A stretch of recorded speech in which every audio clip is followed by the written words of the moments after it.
E aí, pessoal, tudo bem? Boa tarde. Boa tarde a todos. É um tema bem intrigante que a gente vai estar conversando agora, não? Enfim, o painel anterior comentou sobre a questão das vendas diretas, né? As vendas diretas são extremamente importantes hoje, representam aproximadamente 1/3 desse mercado. A gente tem essa leitura dentro da empresa do qual eu trabalho. E veio crescendo. Há 8 anos atrás, 10 anos atrás, representava de 20% a 22%. Né? Então, isso, dentro das empresas para as quais vocês trabalham, qual é o peso representativo das vendas diretas com relação ao mercado? O que vocês acabaram alterando no dia a dia de vocês para conseguir a operação atender esse tipo de demanda? Por favor, Fábio. Bom, vamos, para quem não cumprimentei ainda, boa tarde. Enorme satisfação poder trocarmos um pouquinho aqui e nos conectarmos. A gente tem visto o seguinte, né? Terceirização de frota, venda direta. Acho que é cada vez mais uma exponencial. A gente vê que o mercado de venda direta no Brasil ele vem evoluindo bastante, né? Números que crescem aí 8% de venda direta em 2016, agora estão batendo 11%, 12%. E há quem diga que esse mercado cresce 15% em média até 2022. Cada vez mais o usufruir do que ter a posse.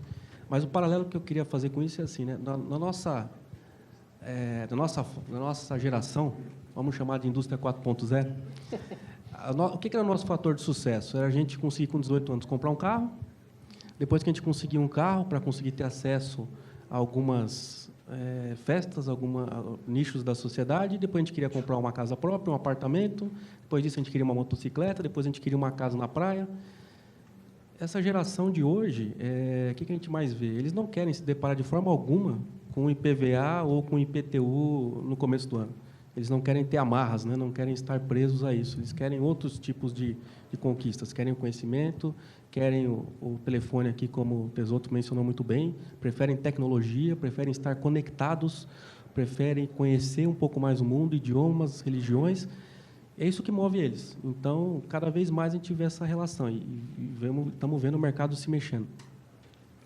Do lado do business, do lado da Ouro Verde, que trabalha só com B2B, não trabalha com B2C, cada vez mais empresas de frota própria nos procurando. Porque o tempo de todo mundo é curto. A gente está falando muito de tempo nesse evento, né? Cada vez mais a gente quer colocar vida no tempo e o tempo cada vez mais está apertado. Quem contrata a frota no Brasil hoje, geralmente ele tem essa função mais algumas. Ou ele é do RH, ou ele é do financeiro, ou ele é de suprimentos, mas ele contrata principalmente o core, a matéria-prima do negócio dele. E frota, a gente está vendo aqui, que cada vez mais se torna estratégico e toma tempo.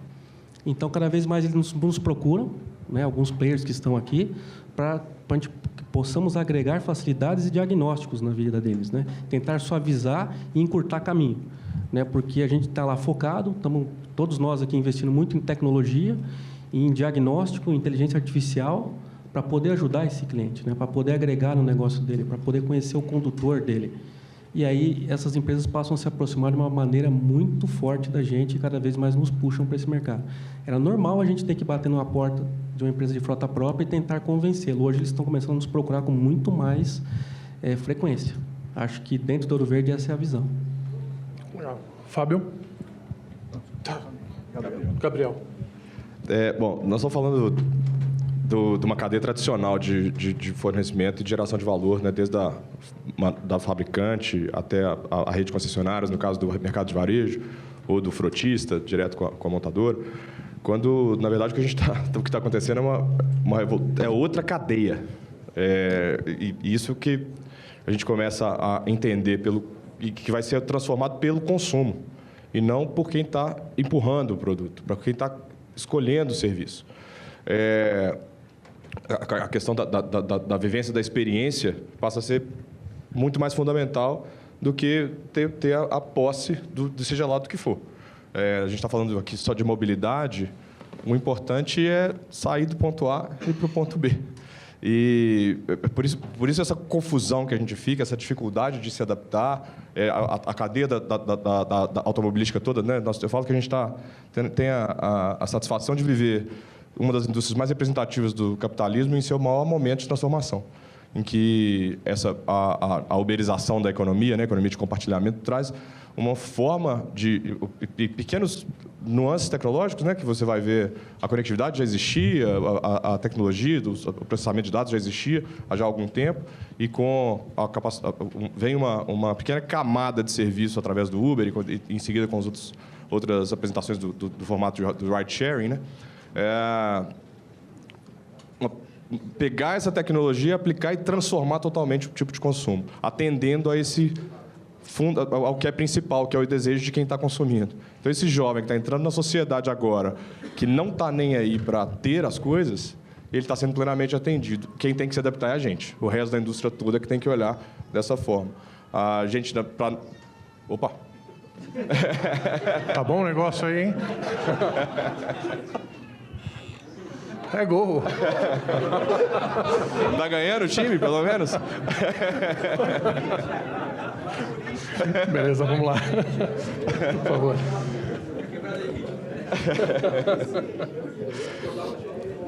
O cara tava quietinho, o cara não nem perceber. Bom, e aí, sobre como que a gente na Localiza está enxergando isso, se a gente for olhar fundamentalmente, o ride-sharing surge como uma alternativa de mobilidade diretamente concorrente ao que a gente faz. Eu levo um executivo com um carro de um lugar para o outro. O Uber, o Cabify, o 99, também faz a mesma coisa. A gente tem que fazer uma leitura dessa cadeia, entender aonde estão as necessidades que vão precisar daquilo que a gente faz melhor. Por exemplo, o carro força de trabalho, o carro de uma empresa que vai ser utilizado para uma questão operacional. É importante que ele seja dedicado àquela pessoa para que ele possa usar mesmo no seu dia a dia. Imagina um propagandista de farmacêutico, que ele tem que fazer várias viagens, ele não tem nem o tempo de esperar para o ride-sharing chegar. Por outro lado, nós temos que olhar também as oportunidades que essa indústria traz. E hoje o Uber se apresenta como uma alternativa competidora ao que a gente oferece. Por outro lado, é um enorme cliente que aparece para a gente. E que os motoristas de Uber precisam do carro. E nós somos ótimos, assim, com toda a modéstia, não nós a Localiza, mas como a indústria de locação. A nossa especialidade é gestão de ativos. E isso continua precisando ser feito.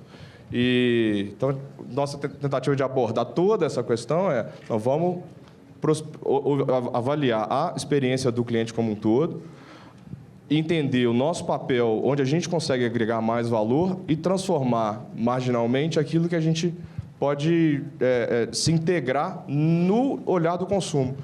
Eu não quero fazer merchan, não, mas só um exemplo de pequenas alterações que a gente faz ao avaliar a jornada do cliente, que ele hoje vai ter o Uber ou o Cabify, seja lá qual for a alternativa que ele vai escolher, no seu dia a dia, eventualmente ele vai para a praia no final de semana. E ele quer um carro, um Jeep para ele pôr a prancha. Ele eventualmente vai pensar, mas eu vou ter que entrar, eu tenho um certo atrito que eu tenho que ir fazer uma reserva, ir até o local e alugar. A gente, entendendo isso, retirou esse atrito. A gente tem um produto chamado Localiza Fast, que você faz toda a experiência pelo aplicativo. Parece singela a mudança, mas assim como a do Uber é. A gente tinha o táxi, sempre teve ali. Esse produto sempre teve. Essa oferta da alternativa de consumo que ela é diferente. Então, entendendo isso, hoje você entra no Localiza, entra no carro e vai embora. Isso se encaixa nessa jornada desse novo consumidor de uma forma muito mais suave, alavancando ainda o que a gente tem de maior expertise. Ok. Paulo, por favor. Entrando um pouco na questão da venda direta, que é algo fundamental para a nossa indústria, nós, hoje, setor de locação de veículos, somos os maiores compradores de veículos das montadoras. A venda direta é algo representativo, agregando a parte de frotas, de empresas, o número aumenta e tende a aumentar ainda mais. Existe o conflito com as concessionárias e hoje um dos pontos relevantes que a gente leva, e voltando um pouco ao que o Tesoto falou e tudo mais, nós estamos buscando, de certa forma, uma aproximação com as concessionárias num serviço de pós-venda. Os veículos de venda direta geralmente chegam por uma concessionária e nós estamos buscando uma aproximação com as concessionárias para um serviço de pós-venda. Certo que o valor hoje de hora homem na concessionária e o custo de peça na concessionária ainda é um custo significativo que muitas vezes fica proibitivo para as locadoras operarem. Então, este é um ponto que a gente levanta junto às montadoras e às concessionárias para que facilite a nossa aproximação junto a eles. E a questão do ter e usar, hoje já está claro, principalmente nos grandes centros, e foi um dos pontos levantados aqui, nos grandes centros as pessoas estão optando mais por usar do que ter. Não existe mais aquela ideia de que eu sou proprietário, eu preciso ter o carro. Hoje, numa cidade como São Paulo, você ter o carro, além das obrigações de impostos, seguro, o problema da compra do veículo, que às vezes é legal você chegar na concessionária, escolher o carro, ver o carro que você quer, tudo, mas depois tem todos os encargos de manutenção, de tudo, e tem a parte que não é muito gostosa, que é da venda do carro. Vender o carro sempre é o problema para quem tem carro. Então, hoje, como as pessoas não querem mais se preocupar com essa questão de todo esse trabalho e ter uma facilidade maior entre os aplicativos que no começo quando eles chegaram, se apresentaram para o mercado de locação, apareceu como uma ameaça, hoje eles já não são tanto uma ameaça e são nossos usuários. Então, assim, o mercado vai se adaptando, as pessoas estão cada vez mais se preocupando em utilizar, você usa e devolve, e quando você usa dentro da cidade, dentro do conceito de mobilidade, que você usa todos os modais e pode utilizar o ônibus, o metrô, a bicicleta, o aplicativo, o táxi, no final de semana, quando você quer viajar ou quando você precisa de uma demanda maior, você pode pegar o carro na locadora. Hoje tem disponibilidade de modelos e em quantidade nas locadoras. Então, você tem essa possibilidade e você não se prende. Hoje você está com um carro pequeno, amanhã você precisa de um carro grande, você não tem. Com a locação, você pode, a qualquer momento, ter à sua disposição o veículo no modelo que você precisa. Ou um carro básico, uma SUV, ou uma caminhonete, você consegue ter essa flexibilidade de poder utilizar qualquer tipo de veículo. Então, é um conceito que eu acho que, pela facilidade, as pessoas vão passar a utilizar muito mais. Maravilha. Bom, aqui tem um dado, a pesquisa do Parar e MindMiners dizem que 62% dos jovens brasileiros consideram dispensável ter carro próprio e 55% questionam a necessidade de ter um veículo próprio, corroborando um pouco com o que os três comentaram aqui nesse painel. Agora, falando sobre frota, falando sobre a parte de eletrificação de veículos elétricos, a gente tem um mercado de uma frota circulante de aproximadamente 42 milhões de veículos e uma frota circulante de veículos elétricos aproximadamente e com certeza inferior a 20 mil veículos. O que vocês pensam sobre a parte de eletrificação de veículos elétricos serem integrados a essa frota?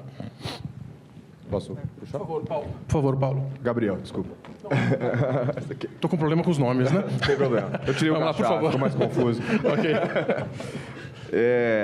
A gente recentemente esteve em São Francisco, no Vale do Silício, e aí tem Tesla para todo quanto é lado, acho que o João até mencionou aqui anteriormente, e novas soluções trazem novos problemas. Ainda se lá, onde tem o ápice ali do desenvolvimento tecnológico, ainda é um grande desafio a infraestrutura, no Brasil a gente também entende que Por outro lado, eu tenho já ouvi comentários que a expectativa de alguns futuristas que estão olhando isso mais de perto é de que a absorção seja como do PC e do smartphone. De repente, um amigo tem, outro amigo tem, no ano seguinte todo mundo tem. A gente vai ter que observar isso. O Peter Drucker fala que a melhor forma de prever o futuro é construindo ele. Então, a gente tem que se integrar.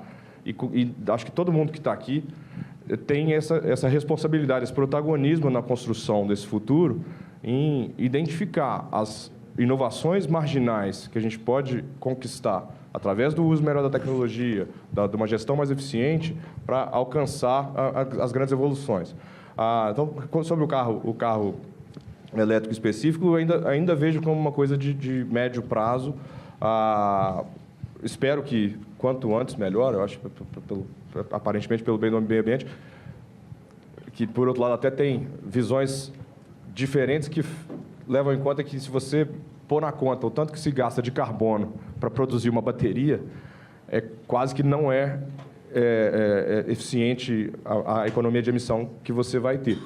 Então, tem muita coisa ainda para ser discutida, ser compreendida e ser estruturada para a gente chegar numa realidade de fato.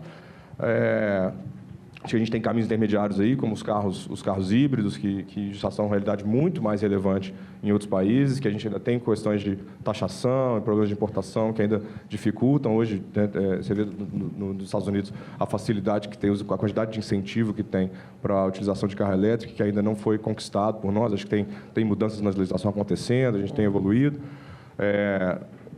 Vamos ver como esse governo vai chegar e vai incentivar ou menos essa direção, mas tentando te dar uma resposta direta à pergunta, ainda enxergamos como algo que leva mais algum tempo para acontecer. Ok, obrigado. Fábio, por favor. Bom, complementando, tentando colocar alguns dados, a gente vê claramente dois ambientes, né? Tem o problema do custo do carro, né? É um carro em valores bastante fortes a nossa realidade, né? Sendo que a gente toda vez mais aqui, todos nós aqui estamos controlados a custos.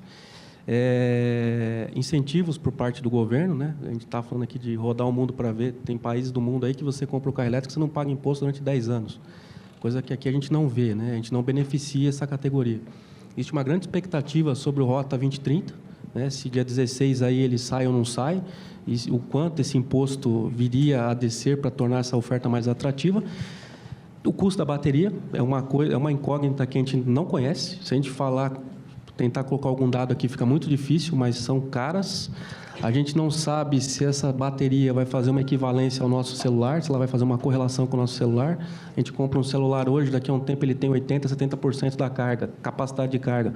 Se no carro isso vai ser igual ou não, se a gente vai poder trocar a bateria desse carro numa concessionária para uma bateria nova, isso ninguém responde. A durabilidade, a garantia. Então, são coisas que mudam bastante, né? E falta escala, falta escalabilidade. Alguns países falando em que em 2025 não permitirão mais carros a combustão, né? Noruega está aí, Los Angeles falando em 2030. Algumas montadoras já se pronunciaram de uma maneira bastante forte, dizendo que tem data e hora para a combustão acabar, mas ainda temos que entender como que esse custo vai se comportar e como é que isso consegue descer e cascatear no Brasil, né? A gente tem assistido, a gente tem acompanhado. Eu acho, particularmente, que a questão da autonomia dos carros é um problema, acho que, resolvido, na minha visão. Tem carro andando 300 km, 400 km, carros de carga, carros de passeio. Isso aí eu acho que já está mais do que difundido. O grande ponto, quanto essa bateria dura, quanto ela custa? Existe mercado secundário ou não? A gente vai existir um carro seminovo elétrico, onde a gente faz o upgrade da bateria? São perguntas que a gente ainda não tem.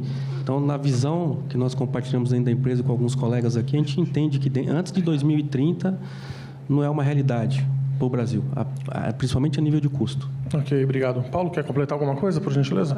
Basicamente isso, o problema é escala. Para o nosso mercado hoje de locação de veículo, o problema é escala, preço, que o nosso preço final está diretamente ligado ao custo do veículo. Então, é o grande problema que a gente vê. Algumas questões, eu participei de um evento, a questão de 2 meses atrás, sobre o veículo elétrico. Várias dúvidas foram sanadas, mas eu acho que o principal para o nosso mercado realmente é o custo e se a gente vai conseguir revender esse carro, como vai revender, qual é o mercado secundário dele. Aproveitando você mesmo, então, deixa eu fazer a última pergunta com relação a esse tema. Veículos autônomos é um tema que o doutor Carlos vai falar em breve. É uma futurologia ainda incerta, que nem legislação nós temos ainda, né? Mas, de qualquer forma, qual é a preparação do mercado de vocês para os veículos autônomos? A questão do veículo autônomo ainda é algo muito, muito vago, muito perdido, porque ainda existe uma questão no veículo autônomo, além de toda a regulamentação, que é quem vai ser o dono do veículo autônomo? Se vai ser a montadora, se vai ser quem produz o carro, se vai ser a locadora, quem vai gerir? Né? Como vai ser a gestão do veículo autônomo? Isso ainda é uma incógnita que, por mais que a gente converse, participe de eventos, escute lá fora, ainda não tem uma definição, não dá para saber. Mas acredito que um dos players a serem os proprietários do veículo autônomo são as locadoras. Obrigado, Paulo. Gabriel, por favor. Eu acho que muita coisa vai mudar até a gente ter alguma coisa autônoma. Estava conversando com o pessoal do drone ali fora que entrega, não sei se vocês chegaram a ver, uma startup que entrega carga com um drone um pouco maior e tal, super bacana o conceito deles. E é mais fácil fazer um drone autônomo levando uma pessoa do que um carro autônomo, tendo em vista a infraestrutura toda, ainda mais que os drones todos já vão vir conectados, conversando uns com os outros. Só como um comentário o quanto isso ainda não está definido e a gente ainda vai ver muita coisa de transformação tecnológica até, de fato, se tornar uma solução de mobilidade. Por outro lado, aí, olhando por outro espectro, tendo em vista a jornada do cliente, a experiência do cliente, o carro autônomo, a oferta do carro autônomo, ela já existe, que é o ride-sharing, que é o Uber, ou o Cabify. Você entra no aplicativo, aperta um botão, chega um carro, você entra dentro do carro e vai até onde você quiser. Só tem um cara lá dentro. E que você pode conversar com ele ou não. Pedir para mudar o rádio, aumentar o ar-condicionado. Então, tendo em vista esse tipo de consumo que a gente faz hoje, o que o carro autônomo vai trazer de vantagem, principalmente, é safety, né? A segurança, porque ele vai bater menos, e custo, porque não tem esse recurso humano lá dentro. Mas essa transformação da oferta não vai haver, pelo menos do jeito que a gente consome hoje. Okay. O que eu entendo é que outras coisas vão surgir, como, por exemplo, modais de transporte público, transporte mais coletivo. Então, espero que tenha o prazer de ver isso juntos aí. Obrigado. Fábio, para finalizar, por favor. Para fechar, eu acho que, aos poucos, a gente está entrando nesse mundo da autonomia, né? As montadoras nos ensinaram lá e classificaram a autonomia em 5 estágios, né? Eu sempre ouço essa história. A gente não tinha nada, daí o nível 1, o famoso nível 1, você já tem um controle de tração, você já tem uma estabilidade, você já tem um ABS no carro, você já tem um câmbio que não é mais manual, você já começa a entrar um pouquinho no conceito. Quando você vai para o segundo nível que eles falam, você já tem um controle de distância e o controle de faixa de rolagem. Muitos de nós aqui já temos acesso a esse tipo de tecnologia, a gente já está entrando sem perceber. Né? O carro já consegue nos dar feedback, já consegue ser um pouco mais seguro, consegue nos avisar e nos orientar um pouco antes. O nível 3, que é esse famoso carro aí que você já tem autonomia, ele já tem a questão de poder tomar a decisão, mas tem que ter um piloto por trás, está sendo testado aí em vários ambientes e homologados aí nos Estados Unidos, na Alemanha, mas é aquela curiosidade, né? Quando que ele pode vir, né?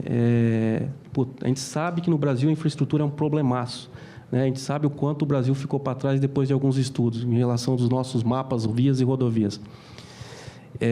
Nível 4, nível 5, nível 4 sem motorista, nível 5 já atendendo relações climáticas, furacão, neve e tal, que está muito lá na frente. Eu acredito particularmente que a automação no Brasil ela vem primeiro em ambientes controlados. Usinas, florestas, mineradoras, fábricas, onde você não tem ainda esse contato com o público, esse contato com as vias, né? É a bicicleta, é a moto, é o patinete, é o trem, é o que acontece em São Paulo. Eu acho que ainda fica um pouquinho para daqui a pouco. Tá ok. Obrigado, viu? A gente que agradece.